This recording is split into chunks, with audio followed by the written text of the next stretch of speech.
Sony does it again. Let's see what it is. Welcome back. We have got some fun in the world of remasters, and it's got to start with a question. So, take a look at this wonderful graphic. I would love to know what kind of game. Oh, wow. What is this? What kind of gamer are you? The Last of Us Part 2 Remastered. Does anyone even like The Last of Us Part 2 because of, you know, the roid up, whatever the hell that's supposed to be, Abby? You know, that freak of nature? The Last of Us Part 1, old game. The Last of Us Part 2. Is this still the same? I didn't play The Last of Us. The Last of Us Remastered. I only watched The Last of Us as the TV show, and it absolutely just blew my mind how bad the TV adaptation was. I hated it. It was boring. It was dull. The characters were unlikable. They never even set up a situation in the movie where, what's the guy's name? Joel would not abandon, what's her face? Abby? Is Abby her name? The kid. Yeah, they never set up a situation where he even has the slightest motivation to just not put a bullet in her head. God, that show was horrible. Gamer are you? Are you a prehistoric gamer, an ancient gamer, maybe a medieval gamer, an old gamer who made... No, seriously. Joel, a girl, and Abby go into this house, and they're like, "Oh my God, this is so dangerous." And then they see a clicker, and they know that there's gonna be clickers there. And you know what they do? The absolute gigabrain geniuses. They don't tell Abby what clickers are. They're just instead of taking 5 seconds of explaining that there's a zombie that hunts based on sound, so you can't make any sounds.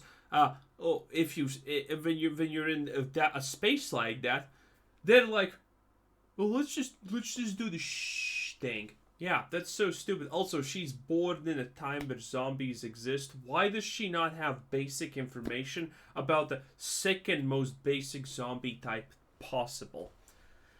Wow, that show was so unbelievably trash. Maybe played something like The Last of Us Part 1, or are you maybe a new gamer who's about to play The Last of Us Part 2 Remastered? Because yes, that is actually happening. People have opinions, and they're at least doing one or two interesting things with it, but as always, there are some fun caveats. That's not all, though. Valve are doing interesting things, just like my good friends over at today's sponsor. It's time to think sharp, something that feels damn good, and if you want to learn those high-paying superpower STEM fields like data science, computer science, and maths, you can learn by doing today at brilliant.org/Bellular News, where the first 200... Dude, everything you can get on Brilliant, you can literally get on YouTube for free. Don't buy Brilliant, it's an absolute cheap scam. An annual plan... No, it's not a scam, it does what it says, but... it's not actually that useful, and again, you can find everything of this on YouTube in better quality. And a 30-day free trial, which you gotta check out. I mean, hey, if you get to the... I mean, man, okay, so there's a really good one, like Crazy Robots. Later on, you've got the Monty Hall problem, which is honestly a kind of mind-blowing one about probability. Seriously, it's all pretty sick. Check it out, link below. Alright, thanks for popping in the sponsor. There's like 200 billion mind-blowing things about probability in actuality. There's the classroom same birthday paradox. The probability has so many paradoxes. It has actually more paradoxes than non-paradoxes at this point. Sponsor rate, it actually does help us out. Okay, The Last of Us. It is getting yet another remaster. And it really is something, of course, we had The Last of Us. It was a very prehistoric game. It came out on the PlayStation 3. Now, The Last of Us then got remastered onto the PS4. Then, of course, we have The Last of Us Part 2, which came out on the PS4 as well. We've since got The Last of Us Part 1, which was their remaster, rebuild. This is the guy. This is Joel. I don't remember how it's... Joel? It's something Joel. of The Last And this is his brother, I think. of Us that basically meant they got to sell The Last of Us again. You know, brackets The Last of Us not remastered, because now The Last of Us Part 1 and The Last of Us, you know, remastered are different games. But anyway, hey, they got to upgrade that with That's PS5 nice. enhancements and sell it for a bunch of money. That's nice. And also ship a version onto Steam that was profoundly not ready for its launch date. And now we have this new breaking news that The Last of Us Part 2 will finally arrive in the PS5, which of course does sound a little bit funny when, you know, you've very obviously already been able to play it on the PS5. The Last of Us, by the way, game has a good story. Except the one where you're playing as Hulk, Destroyer of Worlds. But, you know, man, again, the TV show was so... I watched 4 episodes and I was like, garbage, I'm done. I'm done. But of course... Their best episode was literally the one with the 2 gay lovers, which literally just promoted suicide. Okay? That was unironically their best episode.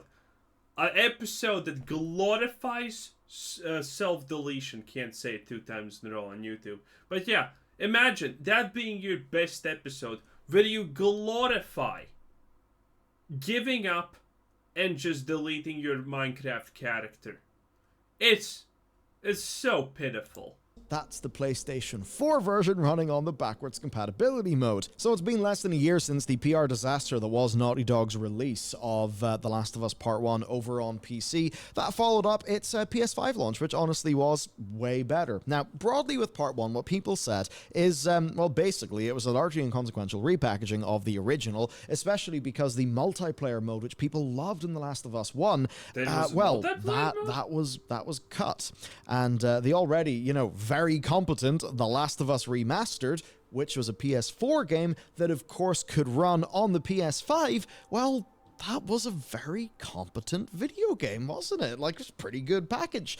And there is something interesting here, because we know Naughty Dog have been trying to make The Last of Us Part 2 multiplayer. They, you know, kicked that back from the launch. The whole goal was for that to be basically a live service launch.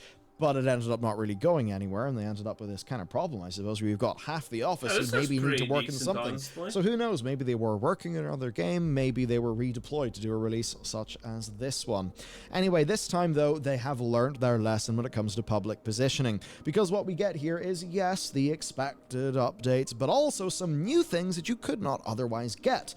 There are quality of life and performance improvements from the Last of Us Part 1 remake for PS5 that are carried forward onto this. But there's also new gameplay in the form of a speedrun mode, a Lost Levels style thing being added, a roguelite mode as well that is called No Return. Now that to me actually does look like a piece of, you know, video game that's different and new and that I can play. And also, this time, they're doing an upgrade path. Now, you know how bad The Last of Us Part 2 was? When you got to play as the Incredible Hulk, there was a whole compilation that everyone just tried to get her killed. When you at some point you were fighting Abby, and everyone's just like, yeah, I'm just gonna let her kill me so I can continue playing as, you know, the good character. Man, by the way, just in general, I just want to say, them actually doing that in a game is not a problem. But they failed writing that story. They failed making the Hulk relatable. They failed at everything there. The idea of killing a main character and playing as the opposite is not actually that bad. But you need to do it correctly. They just failed tremendously. Now, there could be a few wrinkles with that, but yes. The Last of Us No Return, then. It is a roguelite survival mode designed to let players prove their mettle in randomized encounters. Mechanically, then, this is the biggest change, is them actually evolving what's going on. They're reusing environments and things like that. They're reusing, you know, bosses and stuff, which does make sense, but in a remixed roguelite mode. What I'll be interested to see, then, is just how far they're willing to push that. Are they still going to make it, like, as narratively, you know, cohesive and grim as they can, or are they going to be a little bit more okay to just lean into this? Yeah, look at that. Damn, boy. Disgusting. They're going to be Disgusting. A little bit more okay to just lean into this being a video game, maybe focusing on the fun. That'll be the big question for me. Now, things have been a little bit confusing because there is more than a little confusion over basically why none of this can happen in the PS4. Because why can't it happen on the PS4? Obviously. I mean, surely you do not need all of this technical wizardry afforded to you by the PS5 to, you know, do a new gameplay mode of the same video game, right? And I suppose that's the thing. This isn't really hey, if you have PS5, even better. By the way, here's a DLC with new content. Have fun. And maybe they rebundle it into, you know, a greatest or, you know, Game of the Year edition, which is the thing the industry, you know, previously would have wanted to do. Then this rather interesting post appeared. PS4 versus PS5 graphics difference for The Last of Us Part 2 here from Pio. Now, can you tell which one is which? I would Obviously. hazard to guess that most people couldn't, and there's a few reasons for that. Number one... Yeah, I'm joking, by the way. There's no difference. This is the same picture. No, the difference isn't massive. Number two, this is on, you know, this is on X. I suppose I should probably just yield and call it X at some stage. It's on that, so, you know, you will be dealing with some compression. Overall, I would say that maybe this is not the best showcase picture. Oh yeah, you can see it from this, right? Blurred, less blurred. I think that's how you're supposed to look at it. I'm not sure.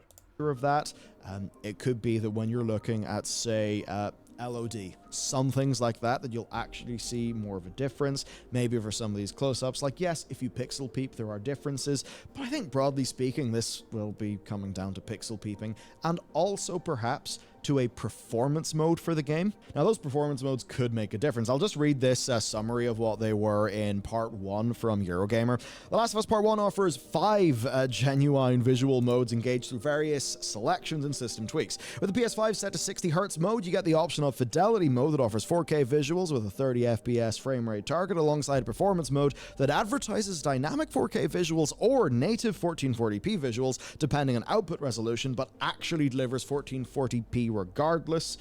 Then, if you have 120 Hz engaged, you get the same options, but the Fidelity mode now promises a 40 FPS target, and as an additional modifier, engaging both 120 Hz and VRR will give you the option to unlock 120 Hz options, maximizing frame rate, and of course using variable refresh rate to smooth out any frame differences. So, fairly interesting selection, but for a lot of people running this game at 60 FPS basically means it can be enjoyable. I would certainly be one of those people. I slogged through a whole bunch of that game, and while, yeah... Okay, I need an explanation. I need adult in the room. What does this mean? Is this good? Is this bad? I mean, if we don't see any difference, this must be bad, but he's not really selling the... Billiard is doing currently not a good job of telling me that this is bad or good. I'm confused, dude. I think computers run on magic. Black magic, to be specific. But, in any case...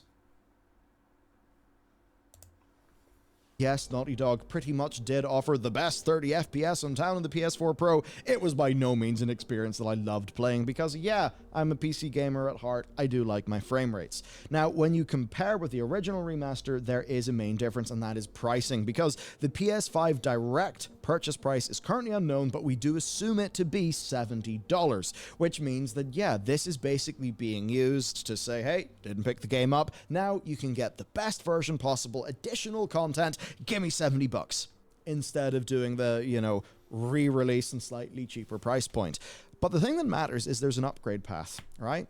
So it's $10 for someone to go from the PS4 version to the PS5 version. And with this, there's actually one group of people who are screwed. So if you bought this game on the PlayStation Store, $10 Bruv. upgrade, simple. If you bought the disc, then basically you need to insert your Last of Us disc in order to buy or play the PS5 version. And if you do happen to be... Just tell me if this is better or worse than the 50th edition of Skyrim's Remastered by Bethesda, okay? Just tell me which one is it. Is this better or worse?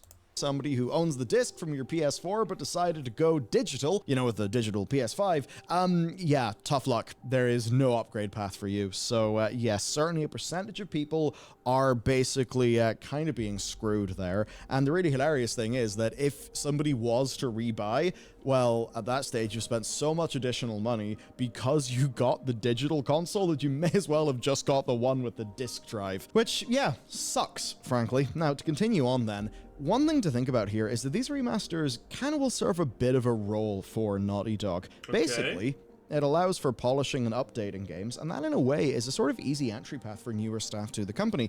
As an example, I always thought that if we came into a whole bunch of money, a decently cool...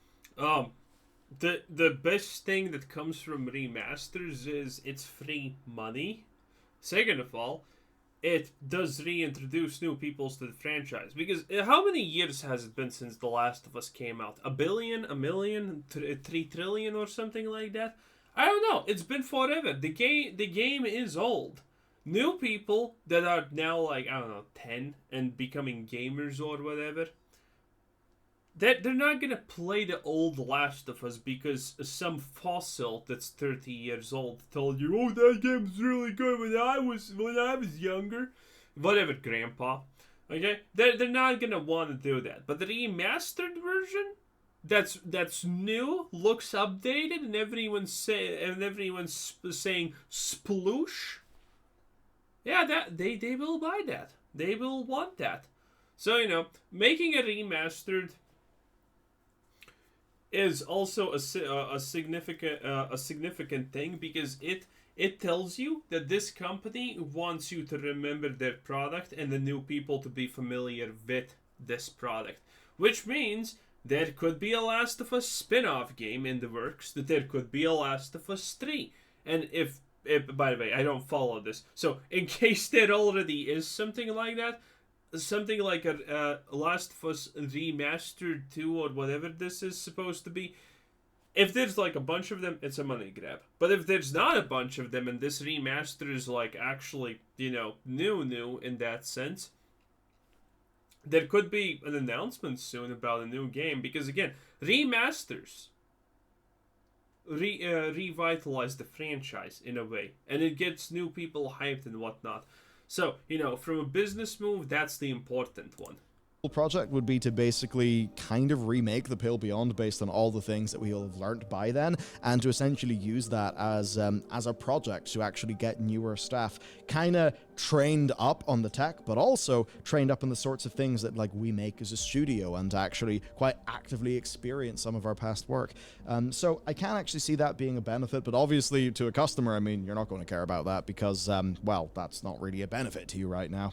As for No Return, the roguelite mode, I really do have to wonder if that's making use of some tech that they perhaps developed for the multiplayer game, because at the very least, The Last of Us Factions 2, which is the standalone multiplayer experience, according to Kotaku sources, it has been put on ice. That, of course, is following this big review of the live service portfolio from Bungie that has obviously led to, I believe, half of that live service portfolio being way kicked, down the road. Of course, though, you might be thinking, what about Ghost of Tsushima Director's Cut? Because that was all pretty good, you know, especially when we've got the inclusion of some missing scenes and, director's commentary and that sort of thing. Why is this not just a straight upgrade to the original, patching in the new content for all users, and it just so happens that if you have a PS5, well, hey, now it... What the hell is a Ghost of Tsushima? I don't even know. Really does make sense to buy The Last of Us 2, finally.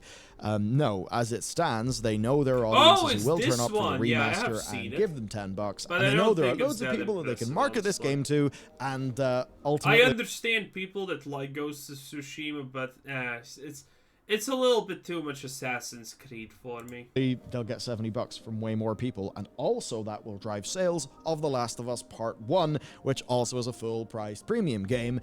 So yeah, basically with this, it's just Sony being able to justifiably keep this game at full RRP for longer before they have to rely on discounting to get any more juice out of it. Now then, speaking of juice, Gabe has got a lot of juice out of Half-Life. I think Half-Life's awesome. In fact, Half-Life 1 is my preferred Half-Life game. I do prefer it over 2. Who knows, maybe it's just because of who I was when I played them. But anyway, 25 years ago, Half-Life came out. It changed PC gaming forever, and Valve are not going to be charging you $10. In fact, they instead gave the game away for free all weekend. That being said, Valve doesn't really make its money from selling video games anymore. It makes its money from earning a 20 to 30% cut, basically, of PC gaming. As it turns out, pretty dope business model. Anyway, this 25th... Actually, Valve's making all of their money from the marketplace.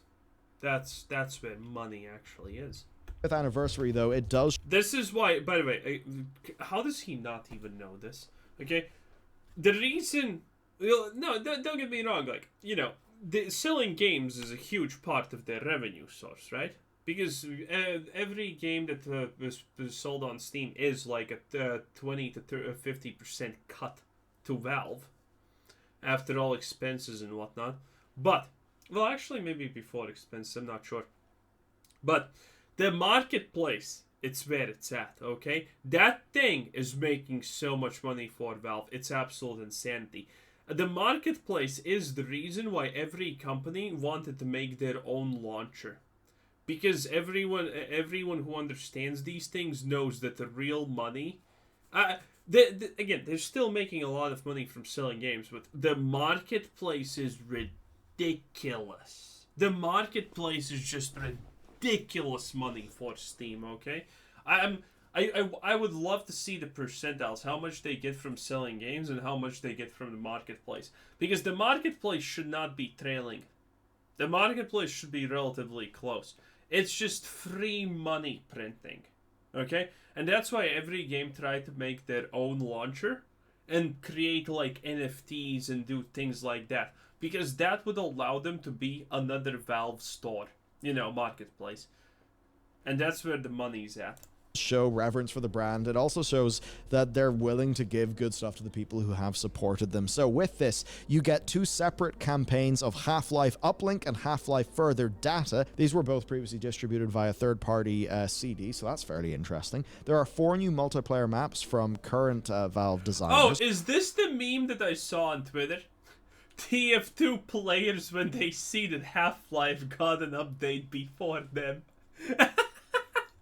Yeah, this is great. Also, modern graphical options like widescreen field of view, texture smoothing toggles, software rendering on Linux, UI scaling and lighting fixes, new gamepad and Steam Network support, as well as it being Steam Deck verified. Crazy. And also, they paid Danny O'Dwyer, that's, you know, no clip, they paid Danny O'Dwyer's new premium documentary production company, Secret Tape, to produce an hour-long documentary on the making of Half-Life, and they put that out for free. Certainly, Danny O'Dwyer, and of course... By the way, if you're asking why Gaben's Steam is doing so much better than every other company in the world and why everyone loves Steam, it's simple.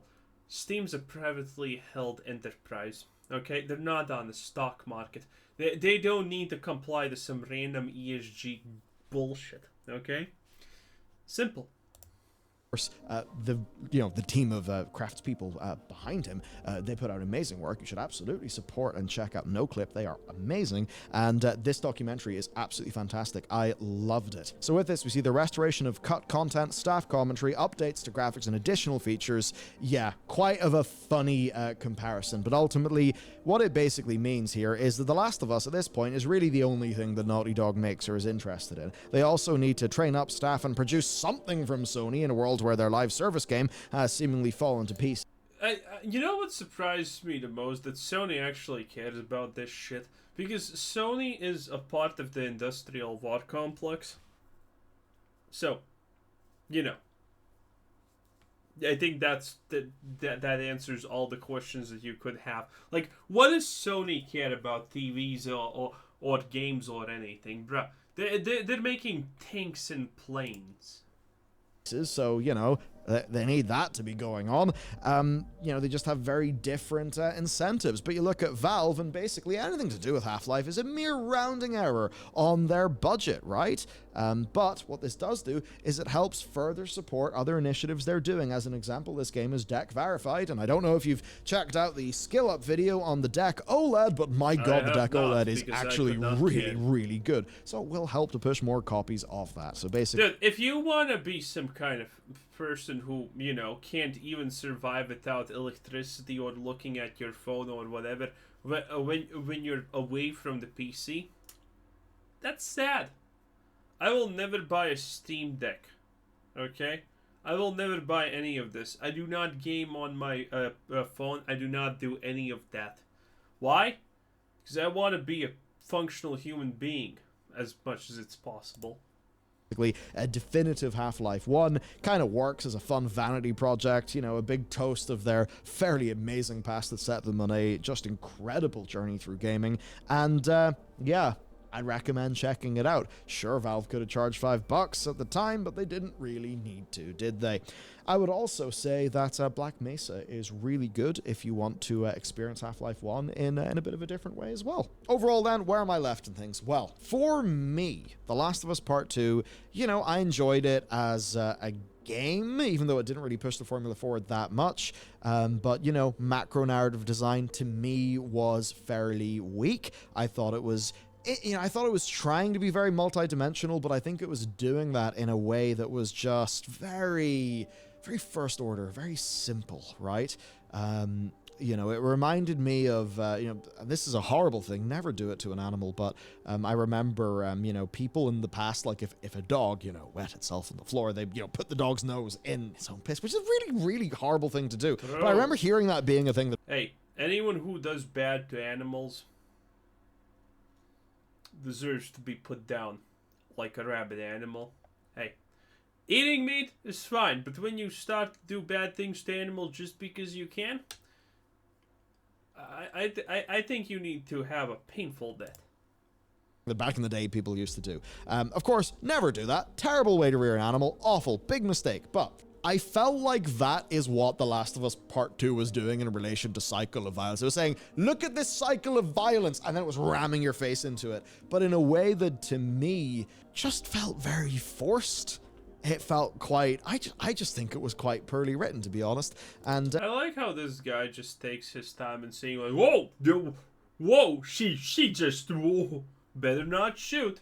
It really suffered, you know, characters like Slightly Dana. funny. I mean... Dana needed so much work. Abby could have worked out way better. Who's like, Dana? Abby's perfectly right to be furious at Ellie. Like, that does make sense. But I just think it's a story that didn't survive. Yeah, it's a badly written story. That's true. He's actually right about it. That's why Last of Us got a lot of flack. First of all, about the Hulk. The basic concept of the Hulk was really cringe bad and everyone hated it. And they completely dropped the ball on that, I think. Well, anyway, I guess that's pretty much it. That was Billiard News.